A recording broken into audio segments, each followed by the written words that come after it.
Aibda Vincenzius Sugripto, anggota Polsek Nele, bersama sang istri telah memberikan kontribusi besar bagi pendidikan di wilayah Kabupaten Sika. Pasangan suami istri ini mendirikan pusat kegiatan belajar masyarakat Bisa Ngaisiang sebagai upaya untuk memberikan pendidikan gratis kepada masyarakat yang putus sekolah. Kisah Aibda Vincenzius Sugripto merupakan salah satu bukti bahwa menjadi anggota polisi bukan hanya sekedar profesi, namun merupakan sebuah jalan untuk mengabdi. Saya Aibda Vincenzius Sugripto, bertugas di Polsek Nele, Polres Sika, Polda NTT.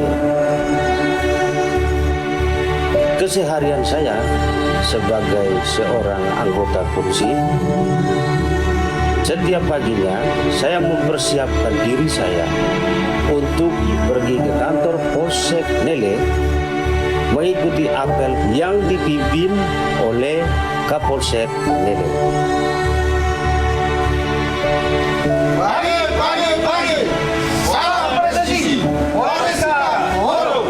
Saya melanjutkan piket penjagaan di Polsek Nele.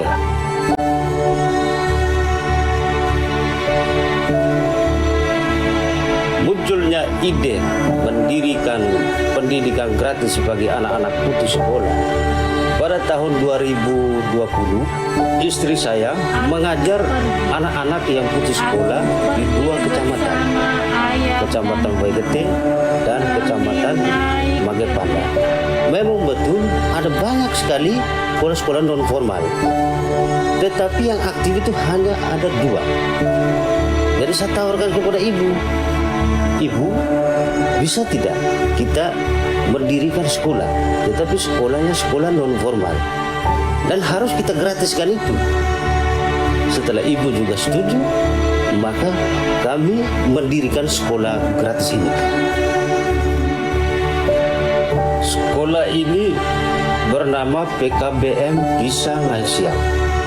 Bisa Ngaisiang itu sendiri adalah bahasa Sika yang kalau diartikan dalam bahasa Indonesia, bisa itu adalah pintar, ngaisiang itu adalah bijaksana.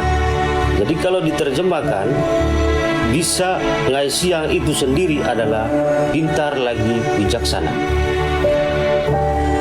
Tujuan dari kami mendirikan sekolah gratis ini untuk memanusiakan manusia dan juga bisa membuka lapangan pekerjaan baru. Menjadi wadah untuk anak-anak bisa berkreasi sehingga mereka tidak dicap negatif atau dicap menjadi sampah masyarakat di masyarakat karena mereka putus sekolah, mereka menjadi berandalan, mereka menjadi orang yang tidak berguna. Maka bersama kami tujuan kami adalah mendidik generasi-generasi muda menjadi pribadi yang lebih baik, mempunyai kompetensi yang baru di bidang life skill sehingga mereka tidak melulu harus menjadi seorang pegawai, tapi mereka bisa menjadi wirausaha untuk diri mereka sendiri. Dalam proses pembangunan gedung PKBM Bisa Ngaisiang ini, saya menggunakan waktu ketika lepas piket tugas saya sebagai seorang kepolisian, saya menyempatkan waktu untuk membantu tukang menyelesaikan pembangunan gedung ini. Selain itu, saya ke kebun bambu untuk potong bambu tersebut dan membawa ke lokasi pembangunan gedung ini.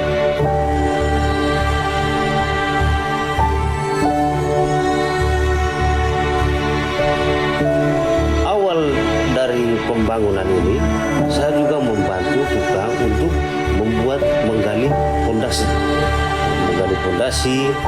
habis itu membuat lantai di setiap ruangan ini, terus membantu tukang membuat WC, bak air dalam tanah.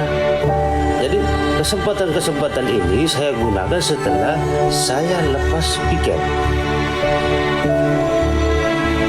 Selain menjadi anggota polisi yang aktif, saya juga merelakan diri saya untuk mengajar di PKBM Bisa Ngaisiang itu sebagai tutor tamu di bidang pengembangan diri.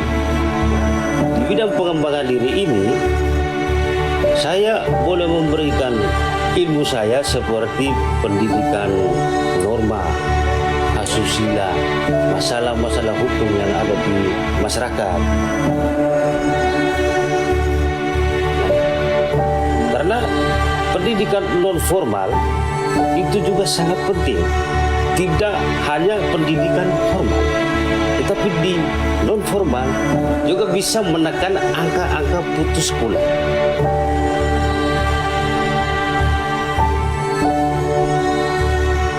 Sosok yang sangat menginspirasi dalam mendirikan PKBM Bisanga Siang ini adalah bapak kandung saya, Bapak Polikarpus, yang selalu mendukung, baik itu dengan perkataan dan juga perbuatan. Jadi untuk mengenang almarhum bapak kandung saya, Bapak Polikarpus, saya menggunakan namanya bersama dengan para leluhur saya yang lain untuk dijadikan nama di setiap ruangan-ruangan yang ada di PKBM Bisanga Siang. Anak-anak kami rata-rata pekerjaannya seperti tukang ojek, penjual ikan, tukang las, tukang batu, dan paginya mereka bekerja mencari uang dulu, lalu siangnya mereka bisa masuk belajar. Siswa-siswi kami, anak-anak putus sekolah ini usia pekerja dari 7 sampai 25 tahun. Usia terakhir di kami itu adalah 13 tahun. Pernah kami memakai gedung SD Impres Kode selama 1 tahun karena rombongan belajar makin banyak dan ada pendidikan life skill yang harus bekerja di luar kelas. Maka kami menggunakan garasi sebelah rumah kami untuk dijadikan tempat belajar mengajar juga, untuk praktek life skill juga. Kami berterima kasih kepada semua orang yang mendukung kami, baik secara material maupun moral, karena lingkungan yang mendukung kami, membantu kami untuk menggapai, mewujudkan apa yang kami impikan, menjadi impian kami bersama. Menentaskan angka putus sekolah, membantu anak-anak jadi generasi yang lebih baik di masa depan.